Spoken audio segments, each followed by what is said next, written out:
Friends, we have learned history of World Heritage Sites, then the World Heritage Committee, about World Heritage Committee. Third is becoming a World Heritage Site. Fourth is type of World Heritage Sites. And we are going to learn World Heritage Sites in danger. It is last point. I am going to read it. Like many natural and historic cultural sites around the world, many World Heritage Sites are in danger of being destroyed or lost due to poaching, natural disasters like earthquakes, uncontrolled urbanization, heavy tourist traffic, and environmental factors like air pollution and acid rain. World Heritage Sites that are in danger are inscribed on a separate list of World Heritage Sites in danger, which allows the World Heritage Committee to allocate resources from the World Heritage Fund to that site. In addition, different plans are put into place to protect and or restore the site. If, however, a site loses the characteristics which allowed for it to be originally included on the World Heritage List, the World Heritage List Committee can choose to delete the site from the list. To learn more about World Heritage Site, visit the World Heritage Center's website at whc.unesco.org.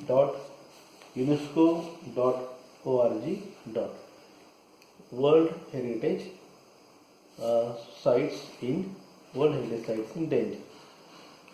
Like many natural and historic culture sites around the world, many World Heritage Sites are in danger.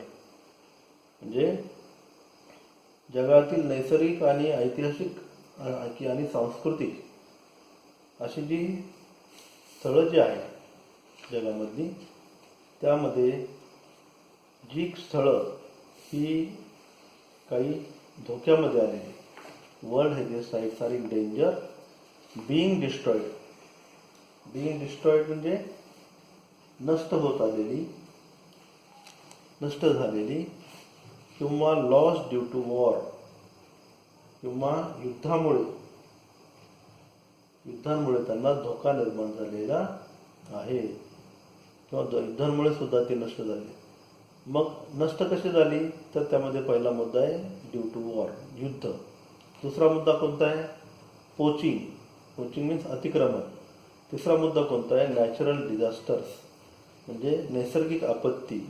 मग कोणती आपत्ती? Like earthquakes म्हणजे भूकंप, uncontrol urbanisation म्हणजे वाढतं शहरीकरण जे आहे, त्याचबरोबर हेवी ट्रॅफिक, टुरिस्ट ट्रॅफिक म्हणजे पर्यटकांचे लोंढे जे आहेत, आणि एन्व्हायरमेंटल फॅक्टर्स. त्यामध्ये पर्यावरणाचे फॅक्टर्स कोणते घटक? त्याच्यामध्ये air pollution and acid rain, वायू प्रदूषण आणि आम्लवर्षा, आम्लधर्मीय पाऊस. अशा या गोष्टींमुळं जागतिक वारसास्थळं ही धोक्यामध्ये आलेली आहेत.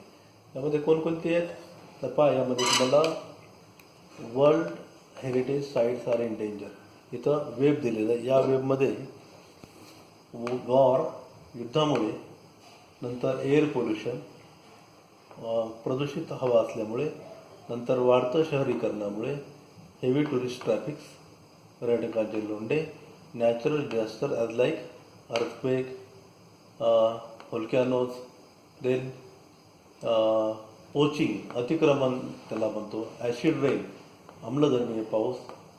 या सगळ्या घटकांमुळे जागतिक वारसास्थळं ही धोक्यामध्ये आलेली. परीक्षेमध्ये तुम्हाला विचारलं जाऊ शकतं की वेबमध्ये तुम्हाला की कशामुळे ही जागतिक वारसास्थळं धोक्यामध्ये आले, तर तुम्हाला पॅसेजचा आधार घेऊन हे सगळे घटक त्यामध्ये लिहायचे आहेत. त्यानंतर पहा पुढचा मुद्दा, world heritage sites that are in danger are inscribed or separate list of World Heritage Sites in danger, which allows the World Heritage Committee to allocate resources from World Heritage Fund to that site. जी ठिकाणं, जी स्थळं ही धोक्यामध्ये आलेली आहेत त्याची नोंद केली जाते, जागतिक वारसा समितीकडून नोंद केली जाते, त्याची सेपरेट लिस्ट बनवली जाते की अशी कोणती स्थळं ही धोक्यामध्ये आली आहेत. धोक्यात असलेली जागतिक वारसास्थळे नावाच्या स्वतंत्र यादीमध्ये त्याची नोंद ठेवली जाते. आणि मग नोंद ठेवून केलं काय जातं, which allows the world heritage committee to allocate resources. Resources म्हणजे काय, निधी. म्हणजे जागतिक वारसा समिती जागतिक वारसा निधीतून जागतिक वारसा निधीतून अशा स्थळांना विशेष संसाधने पुरवते.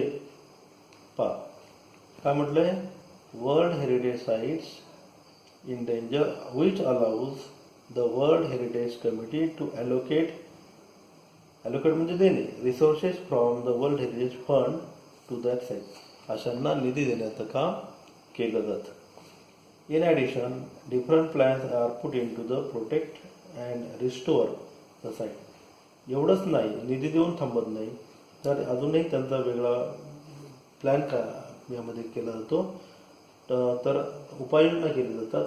तर काय, या स्थळांचं संरक्षण, टू प्रोटेक्ट म्हटलंय, आणि पुढं रिस्टोर म्हटलंय, जीर्णोद्धार. संरक्षण आणि जीर्णोद्धार करण्यासाठी अनेक उपाययोजना केल्या जातात. पण तरीही if however site loses the characteristics which allowed for it be originally included in the original World Heritage List, the World Heritage Committee can choose to delete the site from the list.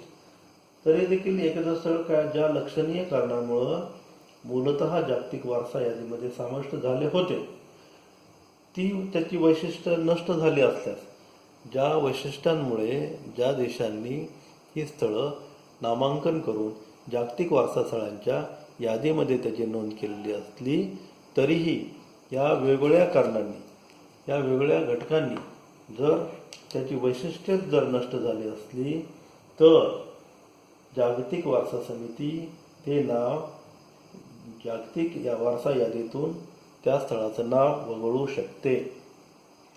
मग delete from the list. To learn more about world heritage, जर आपल्याला या अशा स्थळांविषयी, जागतिक वारसा स्थळांविषयी जे आपण सर्व पाहिलीत, अशांविषयी जर माहिती मिळवायची असेल, तर एक वेबसाईट दिलेली, संकेतस्थळ दिलेले आहे.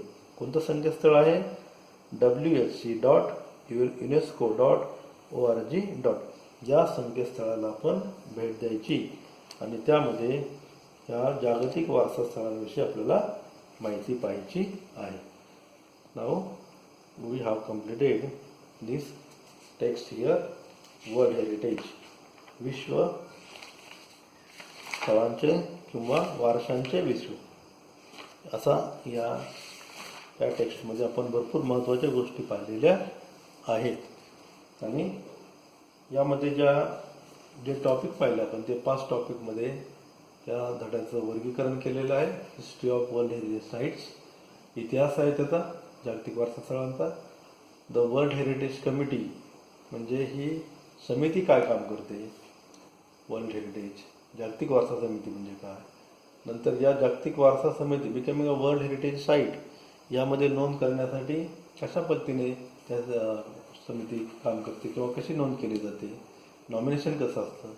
त्याच्यानंतर types of world heritage sites, त्याचे प्रकार कसे आहेत, मिक्स्ड आहे, कल्चरल आहे, नॅचरल आहे.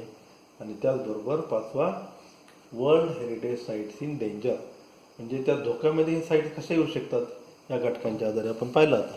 या घटकांमुळे सुद्धा या साईट्स धोक्यामध्ये येऊ शकतात. आणि त्या धोक्यामध्ये आलेल्या साईट्सचं या कशा पद्धतीने वाचवण्याचं काम किंवा त्यांना निधी देऊन त्याला काही उपाययोजना केल्या जातात, किंवा जर ती वैशिष्ट्ये जर नष्ट झाली तर ते स्थळ जागतिक वारसा स्थळांच्या यादीमधून डिलीट केलं जातं, वगळण्यात येतं, असंही त्यांनी सांगितलं. तर अशा या स्थळांना भेटी आपल्या या वेबसाईट जी दिली आहे त्यामध्ये तुम्ही त्याला भेट द्यायची. त्यानंतर आपण पुढचा भाग पुढच्या व्हिडिओमध्ये पाहूया.